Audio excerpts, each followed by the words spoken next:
De retour sur le plateau de la Tranche Info sur Canal 10, place maintenant au focus. Et comme nous sommes jeudi, je vous l'ai dit, le jeudi, c'est anthropologie et nous recevons notre expert des humanités classiques africaines, Nusere Kalala Omotunde. Bonsoir Monsieur Omotunde. Bonsoir. Alors, ravi d'être avec vous. Merci, c'est pareil. Sentiment partagé. Et donc, avant d'en venir à notre sujet, qui risque de faire beaucoup parler, à savoir l'origine africaine de la notion de vie éternelle, il y en a beaucoup qui aiment s'y rattacher à cette notion. Donc on va décrypter un peu tout ça, mais j'aimerais quand même que vous reveniez un peu sur l'actualité avec moi. Ce serait ce qui s'est passé en Martinique. C'est vrai que j'en ai beaucoup parlé cette semaine parce que j'ai du mal, on a du mal quand même à se faire un peu à ces injustices prégnantes qui prennent de plus en plus de place dans cette société. Qu'est-ce que vous en pensez, vous, de ce soulèvement du peuple martiniquais? C'est-à-dire que la chose, c'est que, vous savez, quand on change comme ça de grandes périodes, de grands cycles, les inégalités, les injustices du cycle précédents ne sont plus acceptables et tolérés dans le cycle suivant. Et c'est pour ça qu'on voit qu'il y a des soulèvements contre l'injustice d'une certaine élite qui s'est enrichie avec, je dirais, un parcours qui est assez atypique et dans peu ce honorable. processus, voilà, peu honorable, peu recommandable dans ce système d'enrichissement, et qui pense pouvoir passer, je dirais, à travers les cycles et faire en sorte que certaines inégalités et injustices soient acceptées dans les cycles suivants. Je pense que c'est une remise à plat.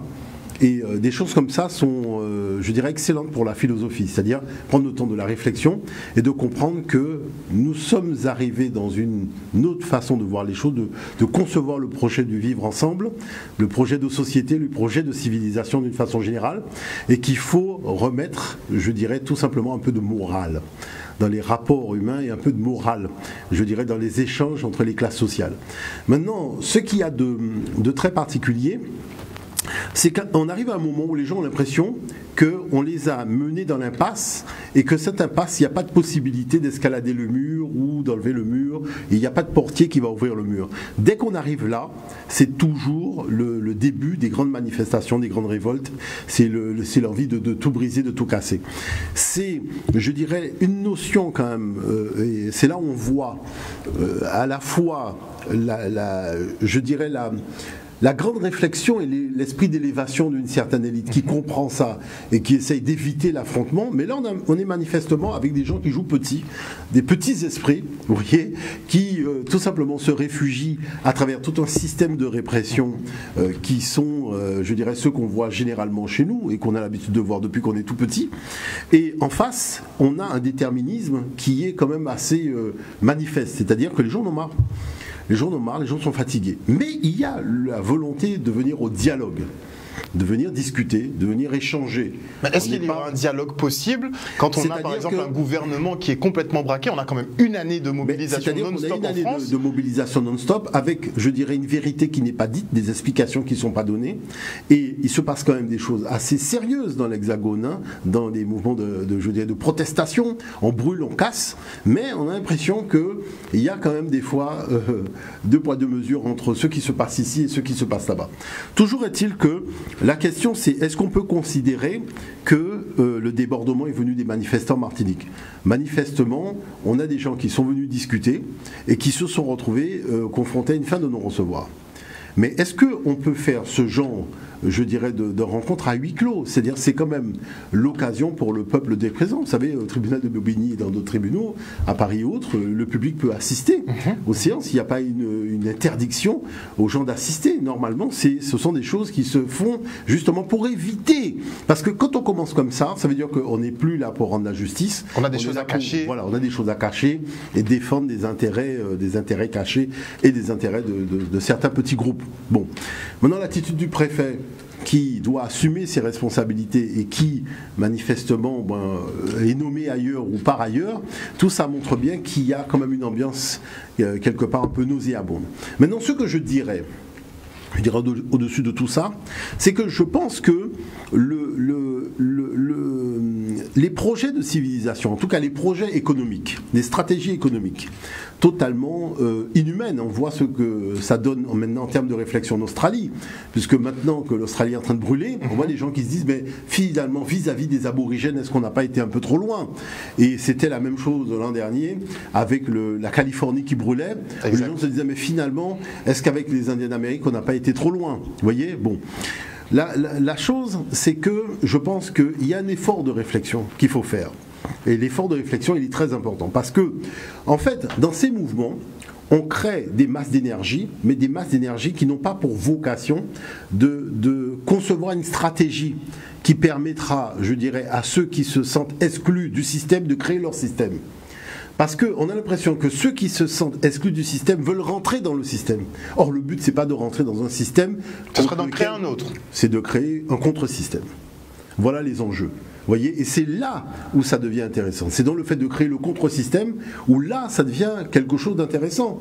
C'est-à-dire, à quoi bon s'entêter sur une affaire de sucre de canne quand on peut faire du sucre avec du coco? J'ai déjà montré en long, large, en travers que le foufou, il va dans certaines plantes et là où il s'arrête, c'est parce qu'il y a du sucre. Et beaucoup de sucre que nous avons la possibilité de faire ici ne donne ni carie ni diabète.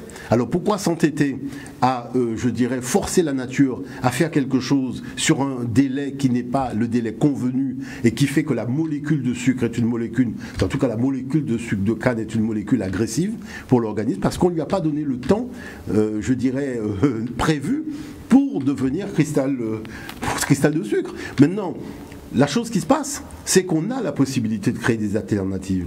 Et je ne comprends pas, je trouve ça très très surprenant, cette volonté de rentrer dans le système tout en combattant le système. Vous voyez, c'est très surprenant. C'est une aberration pour vous de vouloir faire ça? Disons qu'il faut être raisonnable. Vous voyez, c'est-à-dire que c'est dans le fait. Vous savez, il y a un poids et un contrepoids. C'est comme ça que la balance, elle s'équilibre. Hein. Si vous avez qu'un poids et en face, il n'y a rien, ben, ça crée le déséquilibre. C'est pas ça le but du jeu. C'est-à-dire qu'il faut savoir aussi créer des contre-systèmes de manière à forcer la balance à retrouver son équilibre. Et chaque fois que on s'est assis, on a bâti, je dirais, des réflexions de cet ordre-là, hein, c'était plus intéressant. Moi, je dirais toujours que si on a mis 30 à 80 000 personnes dans la rue pendant 44 jours, si vous faites, même prenons 50 000 personnes fois 44 fois 1 euro, mais des points de vente, des magasins, des centres commerciaux, on avait de quoi en créer au moins une cinquantaine. Vous voyez ce que je dis par là? C'est plus intéressant, je dirais, de concevoir son propre système. Et moi, je trouve par exemple que les centres commerciaux ne sont pas des lieux d'étude de la vie. Moi, j'ai vu des choses. Vous savez, j'ai été invité par des élus dans le Midi de la France. J'ai vu des centres commerciaux qui sont faits par les agriculteurs en plein air. C'est-à-dire que la tomate est encore sur le pied de tomate, la carotte est encore au sol. Vous rentrez, vous choisissez, vous avez un panier. C'est vous qui sortez le fruit de l'arbre et vous mettez dans votre panier, vous pesez, vous payez à la sortie. C'est-à-dire pourquoi vouloir vendre forcément une tomate qui est sortie du sol alors qu'on peut aussi concevoir de nouveaux modes de vente. Ben bien sûr, des lieux où on va prendre son orange dans l'oranger, et ça fait partie aussi un peu de la culture. Moi, j'ai jamais connu faire un jus d'orange où on n'allait pas dans l'arbre déjà prendre l'orange et ensuite presser l'orange. Mais quand on a quelques familles qui contrôlent finalement l'économie de nos îles, est-ce qu'on pourra finalement développer une économie? Beaucoup parlent de tentatives et de boycott en fait de ces grands groupes qui ne laissent pas de place pour d'autres business que les leurs. Vous savez, il y a une chose que je ne comprends pas, c'est que je n'ai jamais entendu le soleil discuter des ténèbres. Parce que le soleil, c'est que quand il va arriver là, ben, il n'y aura plus de ténèbres. Est-ce que vous comprenez ce que je veux dire par là? La discussion des ténèbres n'existe pas au niveau du soleil. Parce que le soleil, c'est la lumière. Quand il arrive là, il n'y a plus de ténèbres. Donc le but du jeu, c'est pas de discuter des ténèbres, c'est d'arriver là, c'est tout. Est-ce que vous comprenez ce que je veux dire par là? Le fait d'arriver là, mais bien sûr, vous arrivez là, vous avez votre système, vous le déployez, il n'y a plus de ténèbres. Si vous êtes là et vous discutez des ténèbres qui sont de l'autre côté, je dirais c'est pas tellement ça qui est intéressant. Donc il ne faut même pas s'occuper finalement. Moi je dis que je n'ai jamais vu le soleil discuter des ténèbres, parce que le soleil sait que là, lorsqu'il sera là, il y aura la lumière. Quand il sera là, il y aura la lumière. Où est l'intérêt de discuter des ténèbres? Puisque, vous savez, la chose c'est quoi, quant au fond? L'univers s'est conçu dans des oppositions. C'est-à-dire, dès qu'on a parlé du Big Bang, ce sont des oppositions d'énergie, ce sont des oppositions philosophiques, ce sont des oppositions à tous les niveaux. Vous voyez? Mais ces oppositions, c'est pas le fait de faire l'opposition, puisqu'il faut une opposition pour créer de la vitalité, pour créer l'énergie. On voit bien que quand on branche un appareil, on fait plus, moins, moins, plus. Et cela va créer le champ d'énergie. Le problème, c'est pas de créer le champ, c'est de le contrôler, c'est-à-dire de contrôler l'énergie qui émane du champ. Et c'est ça qui était, je dirais, relativement intéressant avec nos ancêtres. C'est qu'ils savaient que si on ne peut pas, je dirais, exclure les oppositions, mais l'enjeu, c'est de contrôler l'énergie née de l'opposition. Et là, on se focalise sur l'opposition et on oublie que, mais non, l'univers, c'est comme ça qu'il y a le froid, il y a le chaud, il y a le grand, il y a le petit. Tout est opposition. Hein, il y a le fruit sucré, il y a le fruit amer. Mais la chose, c'est qu'il y a la notion de juste milieu, et c'est dans le fait de concevoir justement une réflexion, un système, un projet de civilisation, vous voyez, parce qu'on passe du temps à s'occuper des autres, mais on ne s'assied pas pour concevoir notre projet de civilisation. Et du coup, quand il faut transmettre des choses aux enfants, on ne sait plus quoi faire, puisqu'on ne s'est pas assis pour concevoir ce projet-là. L'intérêt, c'est pas de savoir ce que l'autre fait derrière le mur, c'est déjà de savoir qu'est-ce qu'on fait, nous, devant le mur. C'est ça l'enjeu. Qu'est-ce qu'on fait? C'est-à-dire quel est le projet de société, quel est le projet de civilisation, qu'est-ce que nous faisons? Et vous verrez que plus on accordera de l'importance à l'autre, plus il aura de l'importance, moins on accordera de l'importance. Vous savez, il y a ce qu'on appelle la prison à l'africaine. Il y a des gens qui sont venus m'interroger dans la rue pour un sondage en me demandant est-ce que je connais une boisson qui se boit plutôt en fin d'année, qui est plutôt foncée. J'ai dit oui, ça s'appelle le bissap.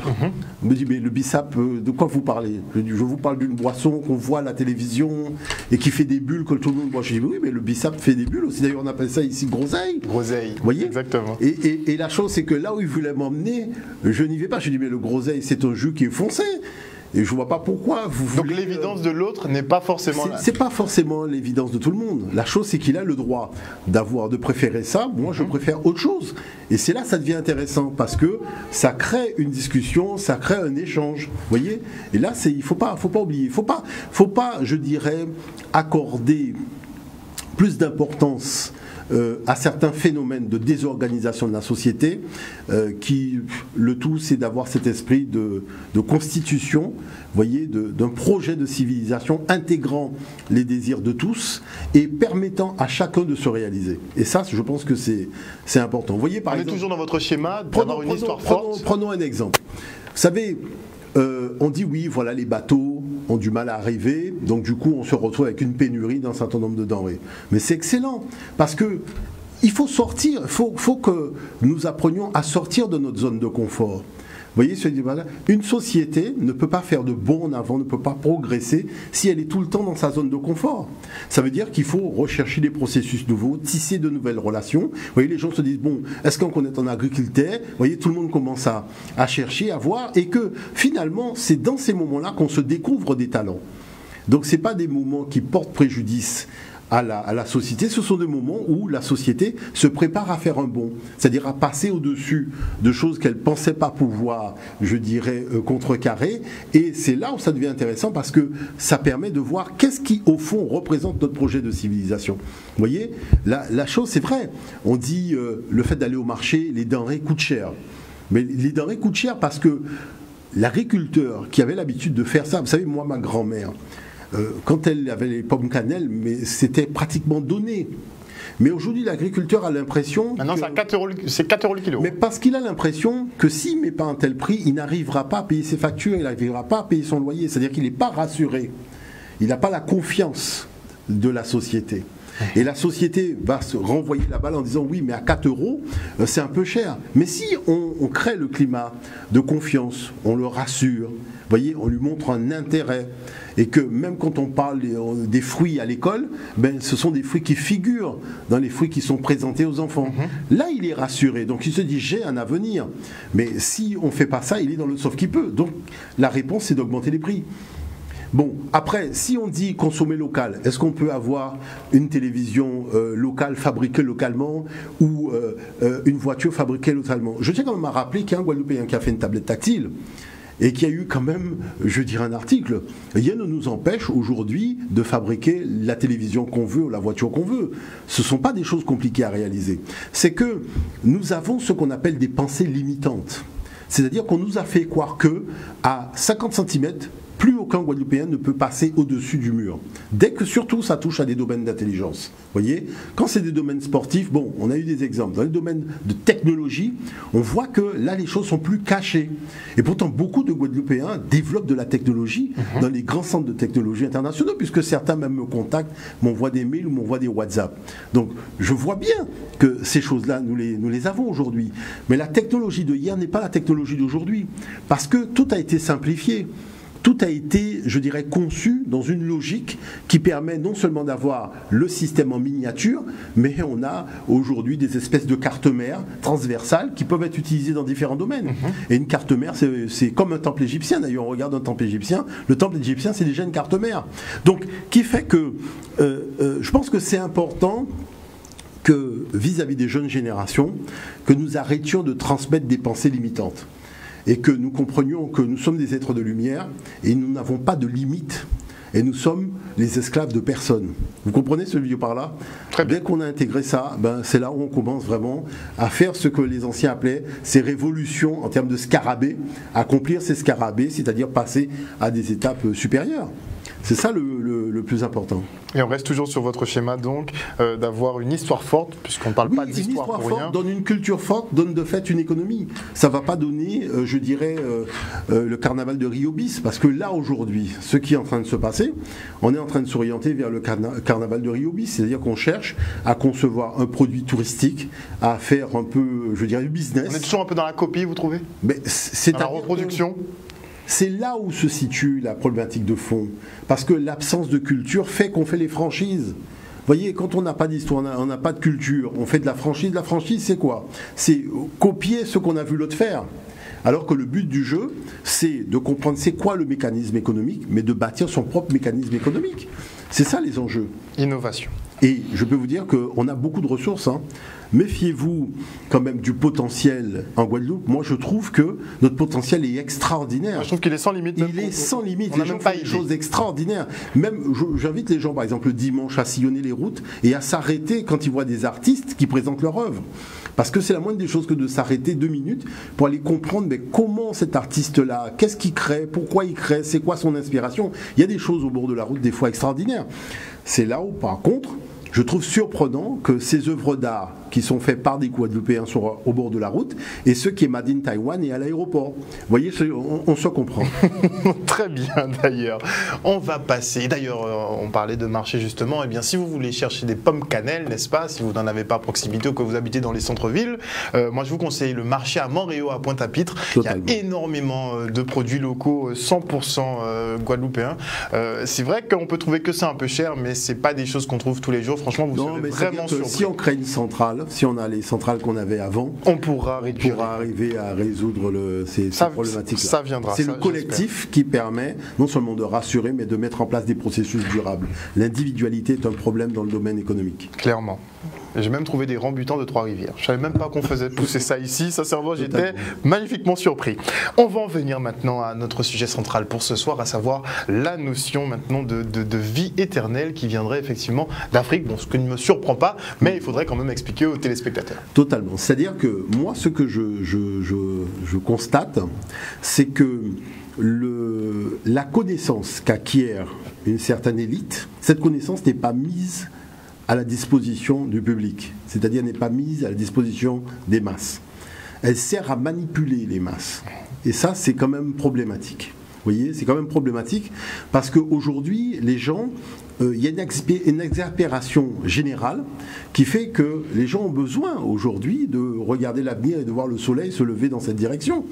Et à force de maintenir des crispations et de forcer les gens d'avoir des comportements qui sont plus des comportements, je dirais, à la saveur un peu coloniale que vraiment permettre à l'humain de se réaliser en tant qu'humain, eh bien on voit que ça crée des problématiques assez négatives. C'est le cas, par exemple, de la notion de vie éternelle.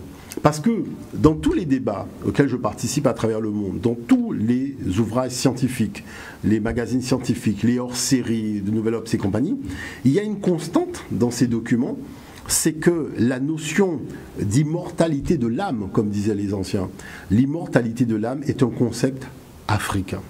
Et je dirais c'est quelque chose qui est tout simplement dans cet objet qui s'appelle la croix de vie Ankh, qui est la croix de vie éternelle. C'est-à-dire que tous les spécialistes savent que cette notion-là vient de l'Afrique et que la raison pour laquelle il y a eu l'Ancien et le Nouveau Testament, ces réformes religieuses partout, c'est parce que tout autant qu'il n'y avait pas eu le contact avec l'Africain, les gens n'avaient pas pris conscience qu'il y avait une immortalité de l'âme humaine. Et ça, c'est important de l'expliquer, de le démontrer. Maintenant, en face, il y avait quoi? Il y avait la Sheol, il y avait l'Hadès, il y avait poussière, tu redeviendras poussière. C'est-à-dire que un côté un peu pessimiste, très pessimiste de la fin de la vie humaine, il n'y a pas d'espoir dans l'au-delà. Donc, qui fait que les gens avaient un peu tendance, finalement, à se dire, focalisons sur la vie matérielle parce qu'il n'y a pas de vie immatérielle. Et c'est l'Afrique qui va apporter ça. Et comment l'Afrique va apporter ça? Tout simplement en démontrant qu'un grain, c'est-à-dire vous pouvez prendre par exemple, je sais pas moi, une graine de mangue que vous gardez dans votre poche pendant 3 ans, même 4 ans. Et cette même graine, un jour vous décidez de la mettre en terre. Et au bout de quelques semaines, vous voyez sortir un petit manguier. C'est-à-dire que vous étiez conscient que pour vous, la mangue, elle était morte. Et comment ça se fait que cette mangue-là, qui est complètement sèche, on la remet en terre et là se produit le miracle de la vie et cette mangue morte renaît à la vie. Donc quand on dit la notion de l'immortalité, mais les Africains considéraient cette immortalité comme étant transversale dans le processus de la nature, à savoir que celui qui était venu pour apporter et faire connaître cette idée n'était pas venu simplement pour les hommes, mais pour avoir un processus qui se passe aussi tous les jours dans la nature et que personne ne prend le temps d'observer et de voir. Et c'est d'autant plus important qu'il y a quand même une différence notoire. Quand on vous dit que Jésus est venu sauver l'humanité, vous voyez, bon, le problème c'est qu'il y a avant et après lui. Donc qu'est-ce qu'on fait des gens qui étaient avant ? Puisque s'il est venu pour sauver tout le monde, il aurait dû arriver avant tout le monde. Et là, c'est le cas justement de la théologie africaine. Parce que dans la théologie africaine, on a ce Fils de Dieu qui arrive, mais qui prépare les conditions existentielles de toutes les formes de vie. C'est-à-dire que le principe, c'est de dire que ce n'est pas le fait de créer une forme de vie, mais il faut à boire, il faut à manger, et il y a toute une liste de vitamines qu'il faut pour que cette vie soit équilibrée. Donc il faut créer les conditions existentielles de tout cela. Eh bien, voilà pourquoi, chaque fois qu'on parle de l'origine de la notion de la vie éternelle, on commence en Afrique. Et justement, je voudrais montrer le premier document que j'ai amené, qui est assez probant là-dessus, même si, je dirais, le nom du pharaon n'est pas dit, mais on est dans le tombeau du roi Ounas. C'est important de revenir là-dessus. On part pour le premier document.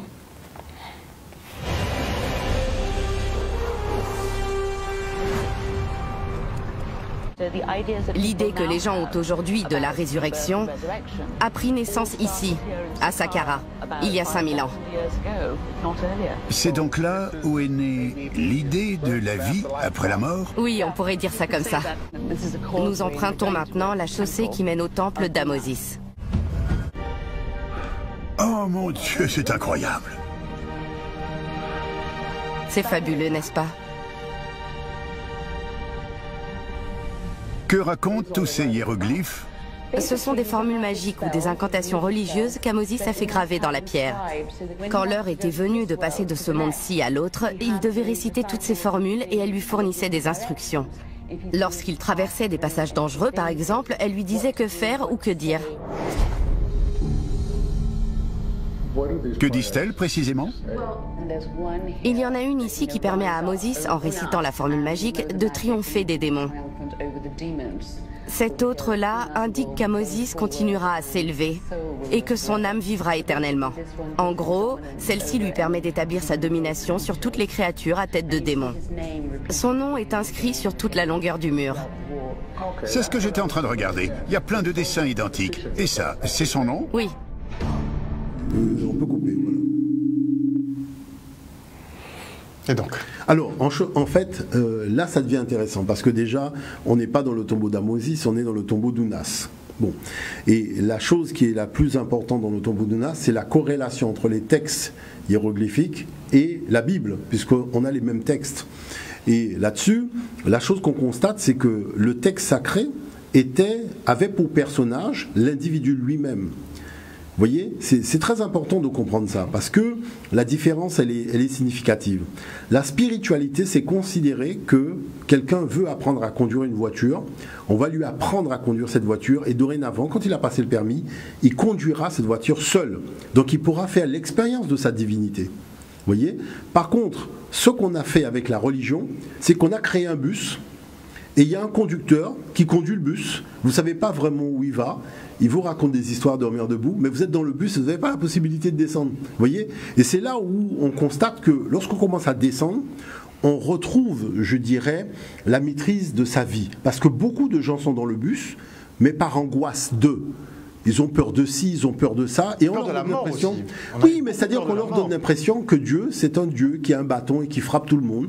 À partir, vous voyez, c'est vraiment, je dirais, c'est très petit de croire que un créateur de l'univers, c'est-à-dire quand on n'a pas de connaissances scientifiques, je comprends qu'on rentre dans des bêtises qui n'ont ni queue ni tête. Vous voyez l'affaire?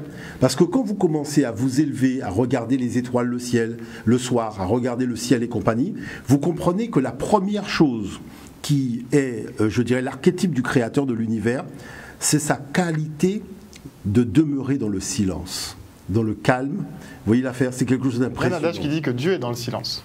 C'est dans le silence que se déploie le mouvement. Le mouvement permanent est un silence, mais c'est un silence codifié. Quand on a accès au code, on comprend le livre. Et ça, c'est important de comprendre ça. On se quitte pour une page de publicité et on revient avec notre invité en plateau.